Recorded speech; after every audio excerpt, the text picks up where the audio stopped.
మామూలుగా అయితే నేను నిర్వాహకుల్లో ఒకటిని, నిర్వహణ చేయటమే. ఎవరైనా మాట్లాడుతుంటే వింటూ ఉంటాం, ఇంకా ఏదైనా అది నమోదు చేసుకోవటం, అట్లా ఉండేటువంటి నా పాత్రని కొంచెం ఈ రమేష్ ఫోన్ చేసి, అన్న గుర్రం జాషువా జయంతి సభ చేస్తున్నాం, గుర్రం జాషువా విజ్ఞాన సమితి, మీరు ఖచ్చితంగా రావాలంటే నేను సంతోషంగా వస్తాను. నేను రావడానికి బ్రహ్మాండంగా స్థనాలు రావడం అంటే నాకు చాలా చాలా ఇష్టం. ఒకడు ఉండేవాడు, మాది తెనాలి మేము చేస్తే వినాలని గొడవ చేసేవాడు ఒకడు ఉండేవాడు, నాగడ దుర్గాప్రసాద్ అని. వెళ్ళిపోయాడు కానీ వెళ్ళిపోడు, మాతోనే ఉంటాడు, అందరు మనసులో ఉంటాడు. ఆ కారణం చేత ఎక్కువగా తెనాలి వచ్చిపోతుండేవాళ్ళు. అదొకటి. సాంస్కృతిక రాజధాని ఈ చుట్టుపక్కల ప్రాంతాలకి తెనాలి.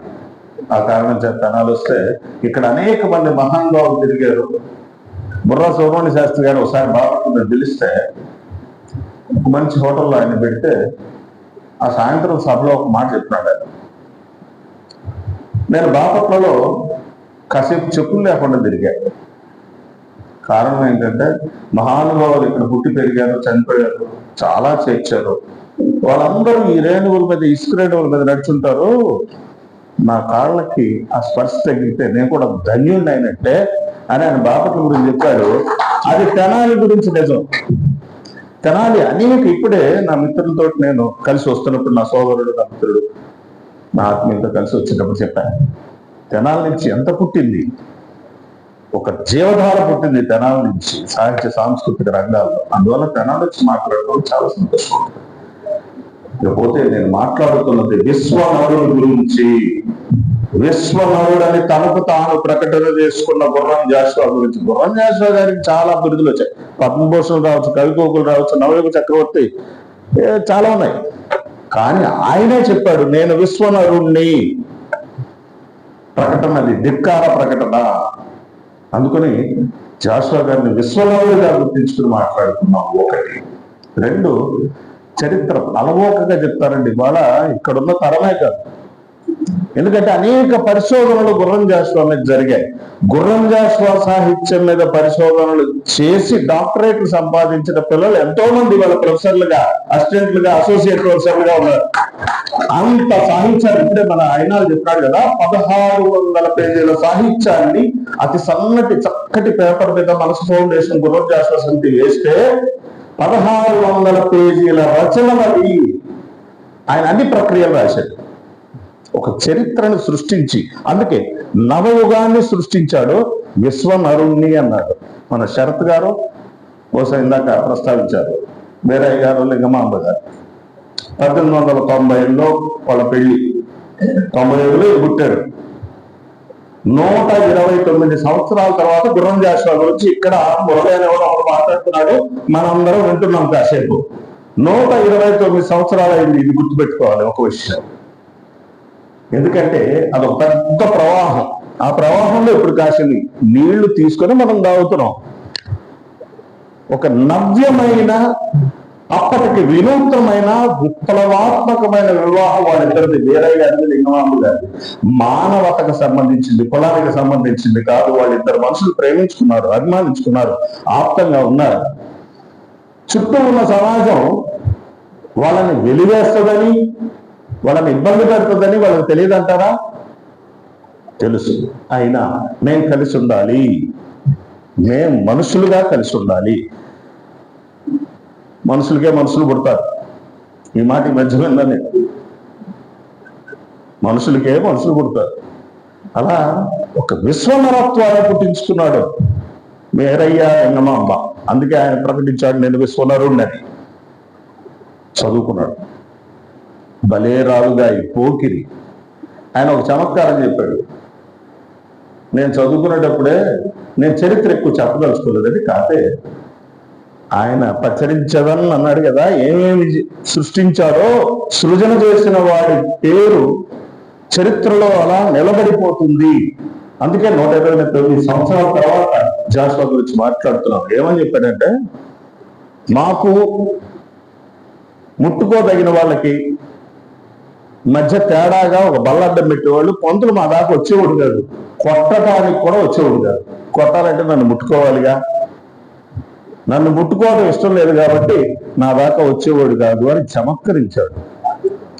చార్లీ చాప్లిన్ హాస్యం మొత్తంలో ఓ గొప్ప విషాదం ఉంటుంది, వెనకాల ఆకలి ఉంటుంది, బాధ ఉంటుంది, కష్టం ఉంటుంది.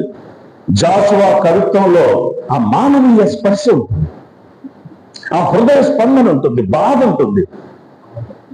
చివ్వున లేచిపోవచ్చో ఆ పదం చూడండి, బాకున కుమ్మినట్లగు కష్టం, బాధ, అది అప్పటి నుంచి చిన్న వయసు నుండి తను అనుభవించింది.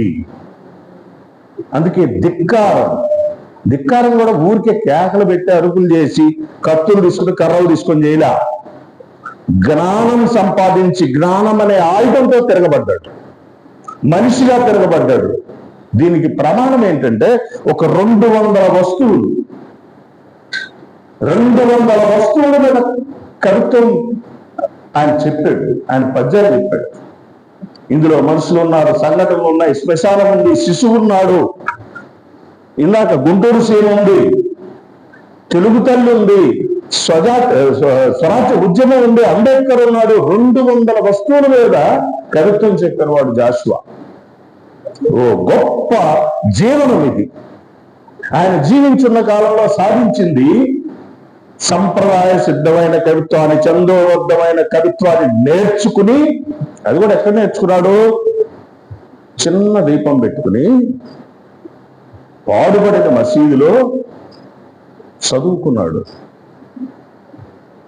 అన్ని ప్రయత్నాలు చేసేటండి. ఆయన చేయింది ఏముంది, అసలు ముందు అవధానం చేయాలని ప్రయత్నం చేశాడు. అప్పటికి అవధానం చాలా చాలా ప్రఖ్యాతి చెందింది, దాని నుంచి డబ్బులు వస్తాయి, ప్రయత్నం చేశాడు, కుదరలా. నాటకాలు రాశాడు. గుణేశ్వరరావు గారు రాజమండ్రి పోయి చరిత్ర ఎవరు చదివినా తెలుస్తుంది, అది కుదరలా. మూకీ సినిమాలకి వ్యాఖ్యానం చెప్పాడు, అన్నం పెట్టేవాళ్ళు. అందులో పెద్ద విషయం ఏంటంటే డబ్బులు ఇచ్చేవాళ్ళు కదా, అన్నం పెట్టేవాళ్ళు. ఈ అన్నం కూడా ఎవడో కోటకి రానివిడిగా వాడెవడో ప్యాకెట్ తీసుకొస్తే ఆ సినిమా హాల్లో లోపల కూర్చొని తినేవాడు. ఇట్లా పడనిది లేదు, చెయ్యని ప్రయత్నం లేదు. ఒక ఆయనతో కలిసి పిచ్చి శాస్త్రి గారితో కలిసి జంట కవిత్వం చేద్దామంటే తిరుపతి వెంకట గౌలు, వెంకట భారతేశ్వర గౌలు, కోప్పరపు గౌలు, ఇట్లా ఏదో ఇద్దరు కలిసి కవిత్వం చెప్పడం. అప్పుడు ఆ ప్రయత్నం చేస్తే పేరెంట పెట్టాలి, జాషువా పిచ్చి జాషువా, ఈ బాగలా. ఇది కూడా మానేశాడు. ఇక ఒక్కసారి ఆయన కవిత్వ ధార మొదలైన తర్వాత ప్రపంచానికి గుర్రం జాషువా పరిచయం అయిపోయాడు. ఎట్లా పరిచయం అయ్యాడు? ఛందోబద్ధమైన కవిత్వాన్ని ఆయన నిరసించాల. ఛందస్సుల కాళ్ళు విరగొట్టి మురగదీసి వచన కవిత్వం చేస్తానని మాత్రా ఛందస్సులో చెప్పలా. చక్కగా ఛందోబద్ధ యతి ప్రాసలు అన్నింటినీ నేర్చుకున్నాడు. జానపదాల బాణీలో జనపదాలను తీసుకుని, జనం మాట్లాడుకునే సామాన్యమైన భాషను తీసుకుని దాన్ని కవిత్వంలోకి, పద్యంలోకి చొప్పించాడు. బాధని, కష్టాన్ని, ఆవేశాన్ని సరైన రీతిలో. నా మిత్రుడు డాక్టర్ కోయి కోటేశ్వరరావు నా దగ్గర గుర్రం జాషువా ఉపన్యాసాన్ని అద్భుతంగా చేశాడు. 1 గంట సమయం ఇస్తాం మేము. జాషువా కవిత్వం మీద మాట్లాడమని అడిగితే ఆ సభలో పరమాద్భుతమైన ఉపన్యాసాన్ని చేశాడు కోయి కోటేశ్వరరావు. ఆయన చెప్పిన రెఫరెన్సెస్ ఈ రోజుకి మర్చిపోలేదు. ఆయన ఒకటి చెప్పాడు, అన్న రేడియో ఆర్కైవ్స్ లో జాషువా గొంతు వినండి, అద్భుతంగా గొల్లశుద్ధుల బాణీలో పద్యాన్ని అద్భుతంగా అలంకరించాడు. అందువల్ల లయాత్మకంగా ఉండి గుర్రం జాషువా పద్యం ఈనాటికి కూడా మరణం లేనిది అయిపోయింది. అందరి నాల్కల మీదకి వచ్చేసి బావా ఎప్పుడొచ్చి తీరు అన్నది ఎట్లా వచ్చిందో ఈ చోటనే సత్కవీంద్రుని కమ్మని కలంబు వచ్చేసింది. నాకు ఏ గురువు నేర్పకుండా నేను మనుచరిత్ర, వశ్చరిత్ర ఈ గురుముఖంగా నేర్చుకున్నా. ఏ గురువు నేర్పకుండా గుర్రం జాషువా నాకు అర్థమయ్యాడు. చాలదా? నాకు గురువు అవసరంలా. గుర్రం జాషువా పద్యం చదువుకుంటూ పోతూ ఉంటే ఆ రసధార, ఆ భాష నన్ను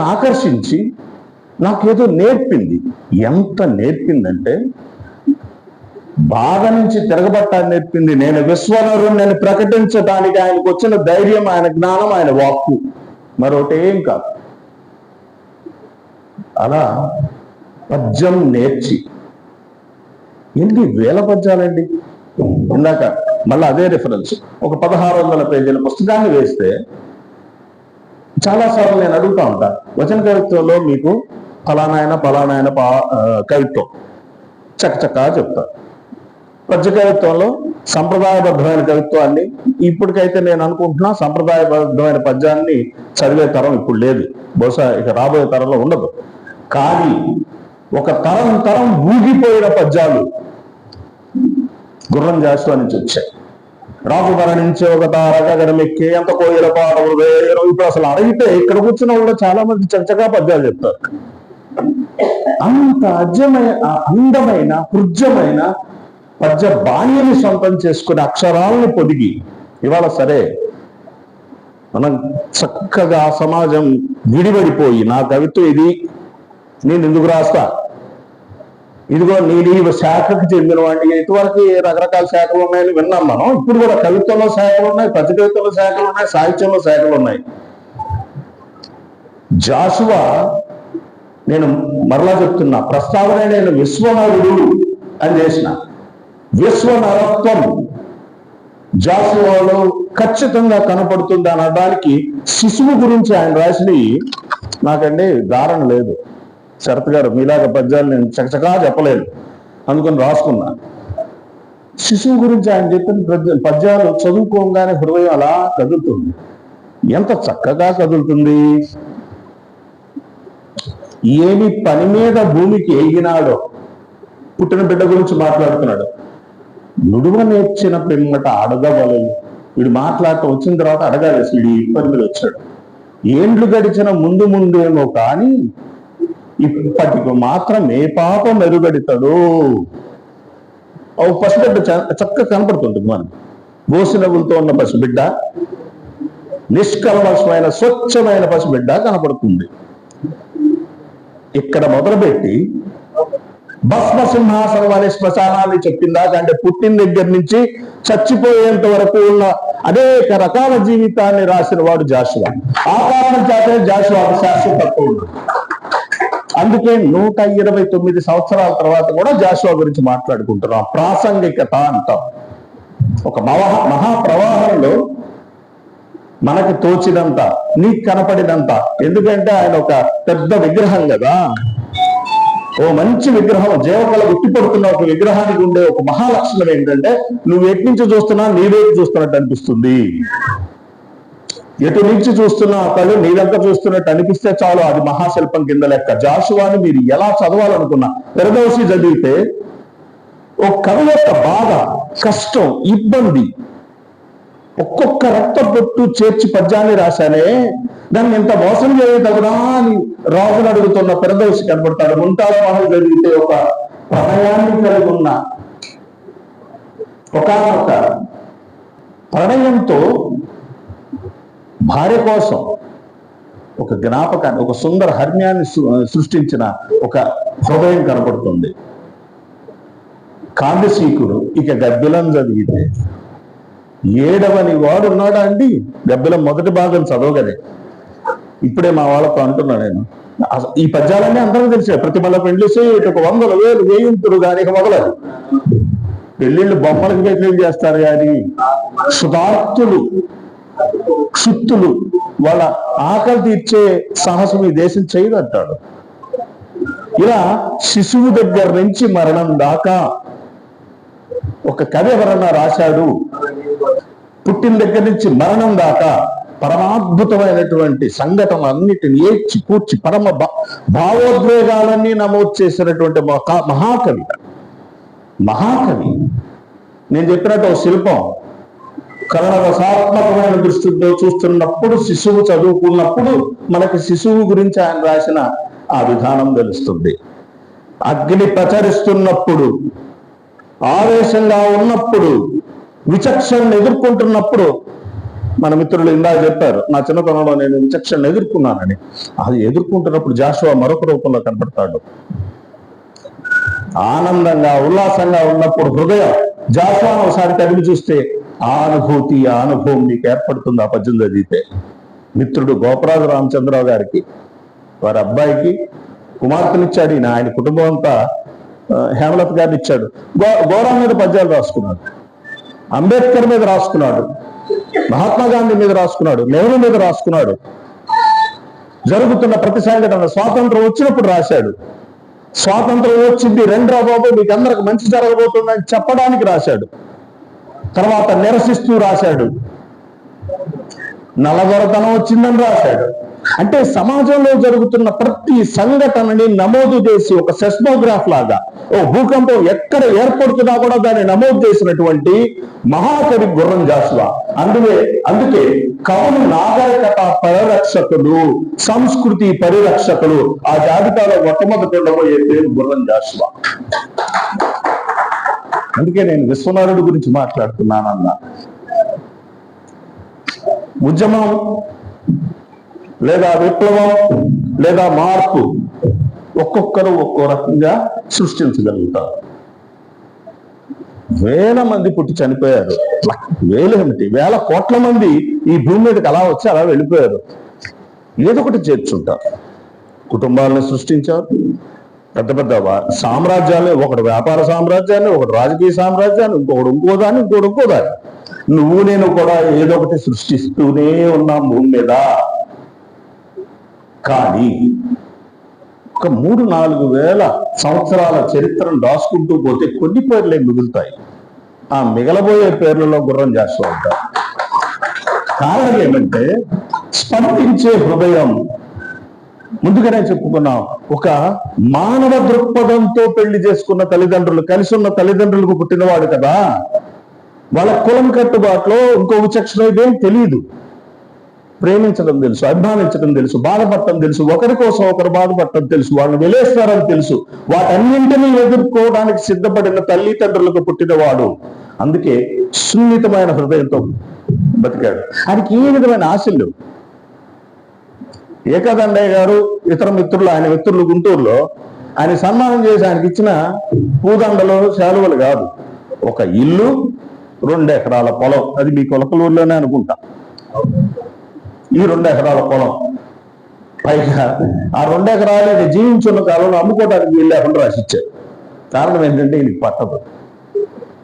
ఈ డబ్బుతోటి ఈయనకి పని లేదు, ఈ సంపత్తోటి ఈయనకి పని లేదు. ఈయన ఎమ్మెల్సీగా చేస్తే మళ్ళీ తిట్టాడు. ఈ శాసనసభలో ఉన్న వాళ్ళందరూ పనికిమాలిన అని చెప్పేస్తున్నాడు. అంటే మానవ సంబంధమైన భావోద్వేగాలు అన్నిటి పట్ల ఎంత స్పష్టంగా, ఎంత సూటిగా, ఎంత చక్కగా ఉన్నాడో అదే మాదిరి నిరసించాల్సిన అవసరం వచ్చిన ప్రతి సందర్భంలో కూడా స్పష్టంగా, సూటిగా నిరసించిన వాడు గుర్రం జాషువా. ఇవాళ ఏంటండి గుర్రం జాషువా జయంతి, వర్ధంతి ప్రతి ఏడు జరుపుకునేదే కదా. మళ్ళా ఎందుకు జరుపుకుంటాం? మళ్ళా అదే మాటలు. ఇప్పుడు వాడిన పద్యాలు కాకుండా కొత్త పద్యాలు వాడమనండి ఏమన్నా. మానవులందరికీ అలవాటైన పని చేయటమే చాలా హాయిగా ఉంటుంది. శ్మశాన వాటిక పద్యాలు అద్భుతం. అసలు చాలా చిన్నపిల్లవాడు కూడా వాడతారు. బండారు రామారావు గారు తీసుకెళ్లి బలిదేపల్లి లక్ష్మీకాంతం గారి శ్మశాన పద్యాలని పక్కన పెట్టి ఈ పాట మొదలు పెట్టిన తర్వాత ఆ బాణిని ఈ రాష్ట్రం ఏంటి, ఇతర రాష్ట్రాల్లో హరిశ్చంద్ర నాటకం ఆడుతున్న కాడ్సీనాడు బండారు రామారావు. ఆ తర్వాత పరంపర, ఈ రోజు వరకు హరిశ్చంద్ర పాడుతున్న ప్రతి వాడు అదే పరంపరలో పాడుతున్నాడు. అద్భుతం సృష్టించేశాడు. ఇంతవరకే, దాని గురించే నీకు ఎంతసేపు మాట్లాడతాం? అలా కాదు, రాబోయే తరాలకి దిక్సూచిగా గుర్రం జాషువా ఎందుకు ఉండాలి, ఇది నేర్పాలి. తర్వాత తరానికి నువ్వు అందించాలి. నువ్వు నేను బ్యాటన్ అందించడం అంటాం. 400 మీటర్లు పరిగెత్తుతుంటే ఒకటి తర్వాత 100 మీటర్లు ఒకటి సుకుమార్ బ్యాటన్ అందిస్తారు. 100 మీటర్లు ఒకటి పరిగెత్తాడు, 100 మీటర్లు ఇంకొకటి పరిగెత్తాడు, 4 పరిగెత్తే 400 మీటర్లు అయిపోతుంది. అలాగ తర్వాత తరానికి జాషువాని అప్పచెప్పాలి కదా, అందించాలి కదా. 1600 పేజీలు ఇప్పుడు ఎవడు చదువుతాడా? నాకు పద్యం పిచ్చి పెట్టింది, నేను చదువుకున్నా. నా పిల్లల్ని చదవమంటే చదవట్లా. ఇందాక నాతో పాటు ఉన్న మా పిల్లోడిని, అయ్యా ఈ పద్యం చదవమంటే 36 అంకెలతో చదివాడు. మళ్ళీ చదువుతున్నాను, నేను పద్యం చదువుకోవాల్సి వస్తుంది, తెలుగు మళ్ళీ చదువుకోవాలంటాడు. అందించాలి, తర్వాత తరానికి అందించాలి దీన్ని. అందుకోసమే జయంతులు వర్ధంతులు జరపాలి. అప్పుడు కూడా దయచేసి ఇక్కడ పద్యం భారతం అంటే భలే ఉంటుందండి, హాయిగా ఉండదు పాడేవాడికి. దయచేసి అర్థం చేసుకో, పాడేవాడికి బాగుంటుంది. ఎందుకంటే మీ ధారణ అద్భుతం, మీరు అక్షరం పోకుండా పాడతారు. ఆ పాడేది ఆ పిల్లలకు మరో తరానికో అందించకపోతే, ఇక్కడ చూసాం కదా, అన్నయ్య తమ్ముడు అనుకుంటున్నాం, 70 అంటున్నాం, 50 అంటున్నాం, ఇక ఆ పైన అంటున్నాం. కింద ఎవరు లేరా? మల్లేశ్వరు అయినా వారు 25 ఏళ్ల పిల్లోడు ఇక్కడ రావాలి, గుర్రం జాషువా అని తెలుసుకోవాలి, ఈ జ్యోతిని ముందుకు తీసుకెళ్ళాలి, ఈ పద్య కవిత్వం సొబగులు ఏంటో తెలుసుకోవాలి, వాటిని నేర్పాలి. నాకు న్యూటన్ గారు చాలా చాలా ఇష్టం. ఒక కారణం ఏమంటే, ఒక 10 ఏళ్ళు అయిందేమో మా చందు భాస్కరరావు గారు ఆయన నా దగ్గరకు వచ్చారు. బాపట్లే జనకథ అని చెప్పి, బహుశా నేను అనుకుంటున్నా, ఇఫ్ ఐఎమ్ నాట్ రాంగ్, జనకథ అని చెప్పి చందు భాస్కరరావు గారి చేత ఆయన రికార్డ్ చేయించినాడు. దానికి వ్యాఖ్యానం నేనే. వీళ్ళందరికీ ఒక చిన్న ప్రేమ ఉంటుంది నా మీద, నువ్వు వ్యాఖ్యానం చేస్తే బాగుంటుంది చెప్పండి, చెప్పేస్తాను నేను. అదే ఆ సీడీలో చేసి నాకు ఇచ్చాడు. న్యూటన్ గారు అప్పటి నుంచి కూడా ఇది చేస్తూనే ఉన్నాడు. తర్వాత రమణను సలీం అనుకుంటాను, వాళ్ళిద్దరు కలిసి మన బుర్రా గోవర్ధన్ గారి నా కథ అని చెప్పేసి, జాషువా గారి నా కథని అది రికార్డ్ చేశారు. చేస్తే 65,000 మంది చూశారు దాన్ని. యూట్యూబ్లో పెడితే 65,000 మంది. దాని వ్యాఖ్యానం కూడా నేనే చేశాను. నాకు అందువల్ల జాషువా గురించి మాట్లాడాలంటే చాలా చాలా సంతోషంగా ఉంటుంది. అయితే ఏం మాట్లాడుతున్నాం, ఏం ప్రస్తావించుకుంటున్నాం అనేది చాలా చాలా ముఖ్యం. జాషువా పద్యం పాడుకొని తీరాలి. కొన్ని గీతాలు ఉంటాయి, జాతిని వదిలిపెట్టవు ఆ గీతాలు. మీరు చూడండి, జనగణమన పాడమంటే అందరూ పాడతారు, సారే జహాసి అచ్చానంగానే గొప్పగా వినపడుతుంటుంది చెవులకి. రెండవది అలాగా జాషువా పద్యం అద్భుతంగా నడుస్తుంటుంది, పరిగెడుతుంటుంది, నిన్ను ఉద్వేగపరుస్తుంటుంది, నీ కంట్లో నీళ్ళు వచ్చేట్టు చేస్తుంది, నీకు బాధ కలిగేట్టు చేస్తుంది, నీకు ఆవేశం వచ్చేట్టు చేస్తుంది, నీకు కొత్తగా ఏదో చెప్తుంది, ప్రతిసారి చెప్పుద్ది. ఒక శిలా విగ్రహం లాగా నువ్వు బాధలో ఉంటే బాధని, ఆవేశం కావాల్సి వచ్చినప్పుడు ఆవేశాన్ని, హృదయ స్పందన కావాల్సి వచ్చినప్పుడు హృదయ స్పందనని. ఆయన తల్లి గురించి రాసుకున్నది చదువుకోగానే నాకు కళ్ళనీళ్ళు వస్తాయి. అనేకం రాసినాడు కదా, ఎంత సున్నితుడు.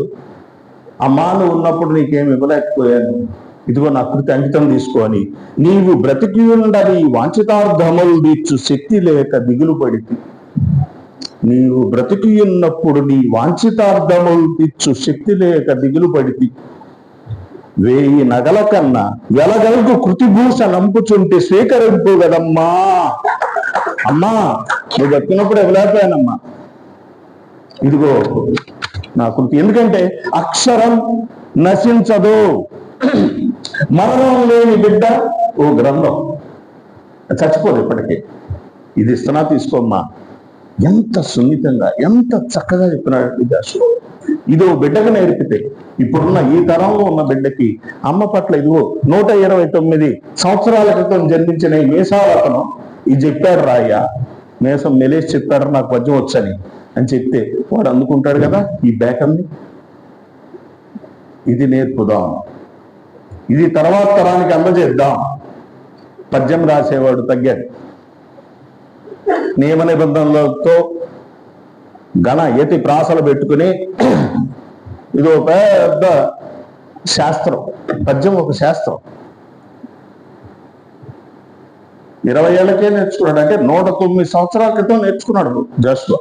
ఒరే నాయన, అతను పాఠశాలకు పోలేదు, కాలేజీకి పోలేదు, యూనివర్సిటీలో చదువుకోలే, మసీదులో ఒక చిన్న దీపం పెట్టుకుని ఒక మిత్రుడి సహకారంతో చదువుకున్నాడు. ఇంత చేసినాడు. ఇప్పుడు కూడా మాట్లాడుతున్నాం. నేను మాట్లాడా, మా నాయన మాట్లాడాడు, అంతకుముందు మా తాత ఆయనతో సంబంధం కలిగి ఉంటాడు. రావుడు శ్రీశైలపతి గారని బాపట్లలో ఆయన ఇంట్లో అట్టి పెట్టుకుని శివాజీ గ్రంథం రాయించుకున్నాడు. అది ఒకసారి మేము కూడా ప్రచురించాం. ఆయన వారసుడు రావుడి శ్రీశైలపతి గారి వారసుడు బాపట్లో ఉన్నాడు మిత్రుడు, అతని కోసం అని చెప్పి దాన్ని ప్రచురించడం జరిగింది శివాజీ. అట్లా మా ముందటి తరం కూడా చూస్తుంటారు ఇన్ని. నేను అనుకుంటా బాపట్లలో ఏబిఎం ట్రైనింగ్ సెంటర్లో ఈయన ట్రైనింగ్ చేసినాడు, జడ్పీ టీచర్గా పనిచేశాడు. ఎంత సంతోషంగా ఉంటుందంటే మాకు. ఆ జాషువా మా ఊళ్ళో కొన్నాళ్ళు ఉన్నారు. అబ్బో సినిమా వాడు పుట్టారు, ఆడు పుట్టాడు, ఈడు పుట్టాడు చెప్పుకునే కంటే జాషువా పుట్టాడు మా ఊళ్ళో తిరిగాడు రా, నాకెంత గర్వం, నాకెంత గర్వం. నువ్వు కొట్టచ్చు శ్రీనివాసు చప్పట్లు, బాపట్ల కదా అనేది. అట్లా అనేకం. వీటన్నిటిని నెక్స్ట్ వచ్చే తరానికి చెప్దాం. జయంతి వర్ధంతి ఎందుకు చేయాలండి? ఏదో లేరా జాషువా గారి పుట్టినరోజు అంటే వాళ్ళందరూ కూర్చొని చప్పట్లు కొట్టుకుంటున్నారు. ఇచ్చోళ్ళారా, మేము గొప్ప చరిత్రని అవగల దాల్చి ఇదిగో ఈ మహానుభావులను ఒకసారి గుర్తు చేస్తున్నాం, మీరందరూ కూడా తర్వాత తరానికి చెప్పండి అని చెప్పడానికి ఇక్కడ సమావేశమైన ప్రతి వాళ్ళు కూడా గుర్రం జాషువా పట్ల అపరిమితమైన ప్రేమతో వచ్చారని నేను నమ్ముతున్నాను. మీరు నమ్ముతున్నారా? గుర్రం జాషువా కోసం వచ్చామని? ఇది వచ్చే తరానికి చెప్పాలి. ఆయుధం అయితే ఆయుధమవుతాడు, జ్ఞానాయుధం అవుతాడు. ఆయన రాయని భావోద్వేగం లేదు. నేను భారత క్రైస్తవుణ్ణి, వాడు ఇంగ్లీష్ క్రైస్తవుడు, ఇక్కడ కూడా వివక్ష తెచ్చిందని బాధపడ్డాడు. 4 పడగల హైందవ నాగరాజని బాధపడ్డాడు. ఇక్కడ వివక్షణ అసలు ఆయన స్పృశించని విషయమే లేదు. నేను చెప్పా కదా, 200 వస్తువులు తీస్తున్నాడు. సంప్రదాయబద్ధమైన చందోబద్ధమైన కవిత్వాన్ని జనపదాలు జనం మాట్లాడుకునే మాటల్లోకి తీసుకొచ్చినటువంటి మహాకవి. అందుకే ఆయన విశ్వనరుడు. తర్వాత తరానికి ఆయన పరిచయం చేయాల్సిన అవసరం ఉంది, మరింతగా కృషి చేయవలసిన అవసరం ఉంది. నశించని నాశనం లేని అక్షరాన్ని సొంతం చేసుకున్న నవయుగ కవి చక్రవర్తి కవి కోకిల. ఆయనే బాధపడతారు. ఎంత కోకిల పాట వృధయ్యనో కదా అని, వ్యధయ్యనో కదా అని. ఆయన పాట వృధాగాల వ్యధాగాల మనందరి చెవుల్లో మారుమవుతుంది. భవిష్యత్ తరానికి కూడా దీన్ని వినిపిద్దాం. జనాలు వచ్చి అంటే జనాల్లో సాహిత్యం గురించి మాట్లాడాలంటే కొంచెం ఒళ్ళు దగ్గర పెట్టుకు మాట్లాడాలి. ఏది పెడితే అది మాట్లాడితే కుదరదు. 2 కవిత్వాన్ని రకరకాల ఘాటలను కట్టే ప్రయత్నం జరుగుతుంది. దానికంటే కూడా నేను అందుకే విశ్వనరుడు జాషువా ఈ జాతి సంపద, తెలుగు జాతి సంపద. ఈ విషయం తరతరాల గుర్తుంచుకునేటట్లుగా చేయవలసిన ప్రయత్నం ఇంకా ముందు చాలా ఉంది. అది చేయడానికి తెనాలి ఆరంభిస్తుందని నాకెందుకో ఒక ఇలా రాసుకొచ్చుకుని ఉపన్యాసం చదివే అలవాటు లేదు. ఇదంతా నా మనసులో నుండి వస్తున్నది, పోగుపడ్డ ఆలోచనల నుంచి వస్తున్నది. ఒక సామాజిక అస్తిత్వం, నేపథ్యం, మూలాలు. ఆయన ఎక్కడ పుట్టాడు, ఎందుకు, ఎలా పెరిగాడు, ఏం జరిగింది, ఆయన మూలాలు ఏంటి, ఎన్ని కవిత్వాన్ని నిర్దేశిస్తాయి. నా మాట నా చుట్టూ ఉన్న వాతావరణం నుంచి వస్తుంది. నేను అంతే కదా, నేను తెలుగు నా ఇంట్లో నేర్చుకుంటాను, సమాజంలో నేర్చుకుంటాను. నా భావాలు నా సమాజం రూపుదిద్దుతాయి. జాషువాని ఆ సమాజం ఒక చట్రంలో బిగించలేకపోయింది. తిరగబడటం నేర్పాడు, జ్ఞానంతో తిరగబడమన్నాడు. ఆయన సాధించిన మొట్టమొదటి విప్లవం ఆయన జ్ఞానమే. దాన్ని ఎక్కడి నుంచి అడుక్కోలేదు. ఆయన సంపాదించాడు, కృషి చేసి సంపాదించాడు. అందుకనే స్థిరంగా నిలబడగలిగాడు. ఆయన మరణించిన అనంతరం కూడా ఇక్కడ తిరుగుతున్నాడు జాషువా. మీ అందరితో నా మాటల్లో మీ చెవుల్లోకి చేరుతున్నాడు జాషువా. మరణం లేని శరీరాన్ని కలిగి ఉన్నాడు గుర్రం జాషువా. అందువల్ల జాషువాని తర్వాత తరాలకు పరిచయం చేసే ప్రయత్నం చేద్దాం.